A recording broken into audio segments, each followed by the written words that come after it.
Hello everyone, it's Yvonne back to do your bonus read. Before I get into things today, please keep in mind that I'm also on Twitter, Instagram, LinkedIn. If you're on any of those platforms, I would really appreciate you friending me, joining me, whatever you'd like to do to get my visibility up. I'm going to sort of look at some of the other platforms. I was doing Instagram lives for a while, but they didn't seem to be really going anywhere. But I'm thinking about sort of boosting those again. So if you're on any of those platforms, I would really appreciate you signing me up in some way, shape or form. All right, we're going to use the Muse Tarot for your reading. And I love this because we're starting off at the Six of Pentacles. Now, when I start a new deck, and I start with the very card that was the last card on the last reading, that always makes me feel like you may be getting a continuation or a repeat of the last reading. Not always, because sometimes it can take us into a little bit of a different direction, but the Six of Pentacles for me is about sharing the wealth. It's about equality. Whether this is in a relationship, whether it's in a situation in your life, or whether somebody is doing that with you or requesting that from you, but whatever it is, the Six of Pentacles is about being fair, always being fair.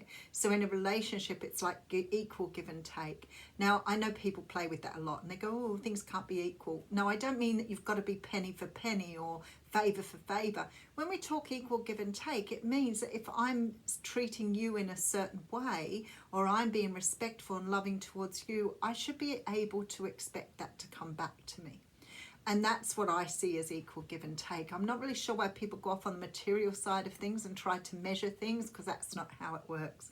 I always say, you know, you may not like doing the vacuuming, but you might be happy to cook all the meals, and your person may be happy to do the vacuuming and the cleaning. It's not a matter of this is your job and that's my job. It might be what you naturally move towards. And I feel that that is so important in a relationship, not to measure out, and not to allot or allocate, but to know that, you know, maybe you're stronger in this area and I'm stronger in this area, even in a job. And maybe using those strengths within your relationship to boost the relationship. I hate vacuuming. I don't really mind housework. I don't even mind ironing, but I hate vacuuming. It always, no matter how I do it, kills my back. So I'd rather not do the vacuuming. If I have to, I will, of course. I just do it in little segments. But you know what? I'm more than happy to do some of the other chores around the house. So I guess, you know, when you look at it like that, you're playing on people's strengths. And you're not looking at things as people's, you know, weaknesses, which is one of my pet hates, is to call people who are not as good at something a weakness. We use our strengths and we work at those strengths to become better at what we do. If there is something you're not so good at, you shouldn't have to struggle to do that. You shouldn't have to beat yourself up because you're not as good at doing something as something else, because we all have strengths. We all have limitations. They are not weaknesses. So when somebody says to me something about weaknesses, I think, yeah, I don't really have anything that I would class as a weakness. I certainly have some things that I'm much better at than other things, and that's okay. I'm prepared to accept that I'm not good at painting ceilings or mowing the lawns. You know, that may not be my forte, but hey, look at all the strengths I have and how I can use those. So I guess what I'm saying here with the Six of Pentacles, it's about recognizing your strengths. It's about sharing. It's about being equal and fair, whether this is in a relationship or in you know, a work situation. This is what's coming up for you at the moment, this equal give and take sort of energy. And then we have the Eight of Pentacles coming behind that. So I feel like I may be talking to some of you who may be at work, in a work situation, either where you feel like you're the one putting in the energy and other people around you are not contributing in the same way as you are. Like I always say, when people tell me they're putting in 150%, I think, you don't need to put in 150%. If you feel like you're doing your job properly and you're putting in 100%, that's all it requires. If you're doing any more than that, again, trauma response, trying to overplease, trying to overdo, over-regulate, over-responsibility, overcommit. Like you're doing all of those things over the top. and it's not necessary. You only need to do what you're required to do. So if other people around you are only doing what they're required to do, it's not that they're doing less than you, they're probably just doing what they're required to do. But for some unknown reason, it's about outside or external validation. And I've been seeing this a lot lately. You do not need the external validation. If you know in your heart you're doing a good job, that's all that's required. Don't stress yourself out. Don't overdo it. Don't try to do everybody else's job as well. It's not necessary. So I feel like there's a lesson being learned here, whether this is in a relationship or in a work situation, which does look like with the Eight of Pentacles. But as I always say, the Eight of Pentacles for me can also signify working on a relationship, working on yourself, putting in the effort, whatever it is, you're working hard at something. And it's creating stress for you here with the Three of Swords. So when the Three of Swords comes through, I see heartache and pain. I see a communication problem here. Maybe there are two of you and you feel like you're putting the energy in and your person isn't, and it's creating pain for you, but you don't know how to speak up about it. Maybe you just keep investing because you think that's what's required of you. And you need to stand back and understand that it's about everybody doing their part. So the Three of Swords says to me, there's something creating pain for you that you feel is not being fair. We have the Page of Cups coming here. So I'm feeling here, especially with the Page of Cups and then the Five of Pentacles, see there's the lack energy. I feel like somehow or another you're investing in something here that you have really put a lot of energy into. Ten of Swords coming in the Fool. So we see the ending of a cycle. We see the beginning of a new one. So that's a really good thing. There is something here that you are overly investing in. Whether that's a relationship where you're over loving, because that is sometimes what people do. They believe that they have to always be nice and always do everything because otherwise the other person won't love them. So the moment you step out of line and speak up or say something or do something, you think that that is going to be the end of it for you. And that's very often the childhood trauma speaking. So when you were a child, it's very possible that, you know, you had to always be on your best behavior. You had to always do everything that you were right to do. You never felt that you could speak up or do anything wrong because then you would feel that somebody didn't love you. Or maybe your parents did punish you for that. And maybe that reinforced the fact that you were unlovable. It's very conditional. And if you're in a relationship doing the same thing and you feel like, whether it's at work or whether it's at home, and you're putting a lot of work and effort into something and you're feeling that you're getting very little in return, it's time to pull up stumps. Spirit say it's time to pull up stumps. It's time to do it. It's done. You either have to start standing up for yourself, speaking up for yourself, asking for more, or you need to back off and understand what 100% is. Because if your 100% is everybody else's 200%, then you're losing a battle here. You're never going to go anywhere with that. All right, let's have a look where we're going. So I have the Two of Pentacles. There we go. Beautiful. So we're starting to find some sort of balance here. And the Two of Pentacles can talk about, you know, the logical and the spiritual, you know, maybe understanding somehow or another here that you are spiritually investing a lot of time and energy in a situation because you're full of love and you want to give, because that's what you were always taught to do.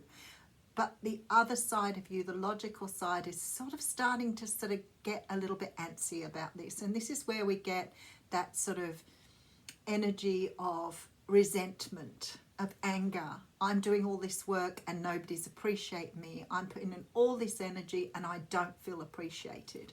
And that's sort of here, the Two of Pentacles energy coming through, where you may be starting to toss up what you need to invest and what you need to pull back on. So there you go, Queen of Swords, speaking up, saying something here.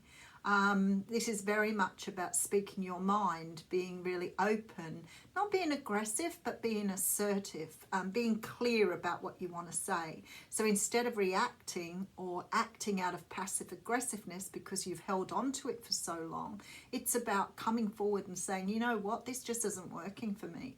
I'm putting all this time and energy in and I don't feel you're reciprocating. I don't feel that you're putting anything into this. So either this is time for me to step away, or we need to work out where that line is. You know, how much do you put in? How much do I put in? Or even just having that conversation. I feel like sometimes people don't realize it or they don't understand. And sometimes it's just about us sitting down or asking to sit down and talk about things. And that's what the Queen of Swords does. So maybe it's a little bit of saying to someone, you know, I feel like I'm doing everything or putting all the energy into this. And I don't feel that you're giving me anything back, or you're giving very little back. You're breadcrumbing me.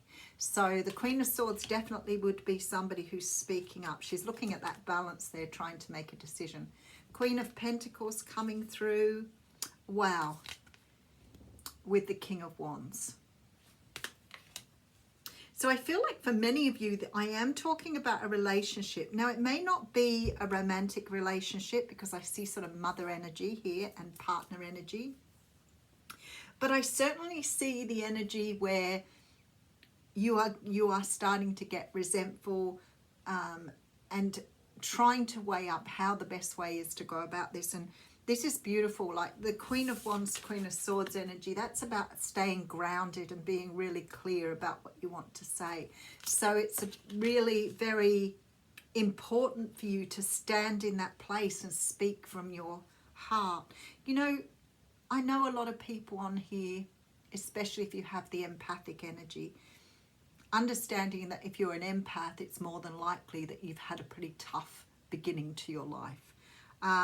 For whatever reason. Empathy is something we learn, and we can be taught empathy. It may be somewhat natural to our personality type, but being overly empathic is not perhaps the healthiest way to go. And sometimes we are too busy seeing the other person's point of view rather than looking at ourselves and seeing ourselves in that. So we'll put other people on a pedestal and worship them rather than understanding we deserve that back again. And I feel like here you're starting to understand that. You may be starting to understand that it's worthwhile speaking up for something, because I see you doing that here. So you may be coming forward at work and saying, we need to have a meeting. I find I'm doing all these things and I need to understand how we can do them fairly at work. If it's in a relationship, even with a family member, you may be always the one helping everybody move. You may be always the one, you know, pitching in and looking after the kids, whatever it is, but you're starting to get resentful here. And I feel like it's time for you to stand up for yourself and say, well, hang on a moment. Every time I say something to you, you tell me you're too busy or you can't do that. And I feel like here, this is what's coming through in your energies. All right, so we have the Hierophant coming through. Now that makes me feel like you're just used to doing things a certain way, but change has to occur. Major Arcana, second row again. The Hierophant says to me that it's become habit, it's become traditional, it's become the way you're doing things. And perhaps you always feel, maybe you've gone from job to job to job or relationship to relationship because you're always doing the same sort of thing and expecting a different result. And the Death card says to me that somehow or another this has to change. It can't keep going this way. It's not. And then we have the Devil card. There you go. So we have three major arcana sitting in the middle again. And the Devil card tells me that this is codependency. And I'm not really sure why we don't see the difference between empathy and codependency. There is very little difference. Codependency is just pretty much the textbook, I guess, explanation for what is overgiving. The empathy, we all have empathy. We all have empathy if we're taught. But obviously psychopaths, sociopaths, narcissists don't have empathy. And sometimes it's because they've not been taught. Sometimes it's sort of inherent. We can always argue the nurture-nature side of that. But when we were over empathic and when we're somewhat comfortable with being empathic, we can overdo that, something terrible, and really damage ourselves. We become people pleasers. So we do everything rather than saying to people, no, I don't want that. And sometimes you can feel yourself biting your tongue because you want to say no, but you still find your voice saying yes. I feel like somebody's learning this here. The Hierophant says to me it's become natural for you to be this way. It's become natural for you to always give and not expect anything in return. And the Death card tells me that that has to change. It's not the right way. And the Devil card, it's because of your ego. As I always say, your ego has taught you that perhaps you can't say no. Perhaps you were told or smacked or chastised or punished for saying no when you were a child, which means that it's very difficult for you to stand up for yourself now. Something is changing here. All right, so we have the Three of Pentacles. It's part of your mission here with the Nine of Cups. So the Three of Pentacles for me always talks about our soul contracts, what we're here to learn, how we're learning in our lifetime and what we do with that. The Three of Pentacles is very, very much about really understanding teamwork, for example, whether that's 2 people or 10 people. This is about understanding teamwork. The Nine of Cups is the wish card. It says that something here that you're wanting will be granted. So if you're in a relationship where this is happening, you can turn this around. It's not something you can't turn around. This is something that you can work with here. So if you're feeling resentful and angry and wanting to walk away, I feel here if you speak up and say something, this could turn around for you. But you have to be prepared to ask for what you want. Perhaps you're not used to asking for something that you want. All right, and then we have the Two of Swords coming out at the end. No, the Seven of Swords. There, self-sabotage. All right, let me just put another card on that. I'm going to draw it at random though. Seven of Swords with the Awakening. Wow. Okay. Wow, this is really about, and the Sun is after that. All right, beautiful. I'm going to investigate that a little bit further. Equal give and take, understanding your power in a situation and being able to stand up for yourself. We have something going on either at work or something that you're putting a lot of work into that's creating pain for you. There seems to be some sort of energy of putting in but receiving nothing or very little. There's definitely something going on here, but we do have the end of the cycle and the new beginning. So I'm feeling like here, so the Seven of Swords for me, this is about trying to get away with something. You know, sometimes we see it as betrayal. Sometimes we see it as people doing the wrong thing by you. But for very often, this is doing it to yourself. So maybe with the Seven of Swords, you're just trying to get away without speaking up. Maybe you're trying to get away without hurt. Oh, you know, how many times do you walk away from a situation and go, I should have said that. That's what I should have said, but you never had the courage. And you know what? When you find the courage and start to say it, you don't need to anymore because your energy changes. And then people start to see you differently. But I think sometimes, as I said, I think people are so busy measuring out everything rather than just going by their own gut feeling. And sometimes we just feel like we are the only people doing something and nobody else around us is doing that. So there's definitely a feeling of an awakening here. And the Sun card tells me that things are beautiful and going to go the right way, especially with this Nine of Cups. I feel like with this Three of Pentacles, there's some sort of realization at this time in your life where you're thinking, feeling and knowing that something has to change. Maybe you're not enjoying your relationship. Maybe you're disliking your job immensely. Something has to change with that Three of Pentacles because you've got to a point in your life where you cannot continue to do the same thing over and over again. All right, let's have a look and see what the Oracle card says.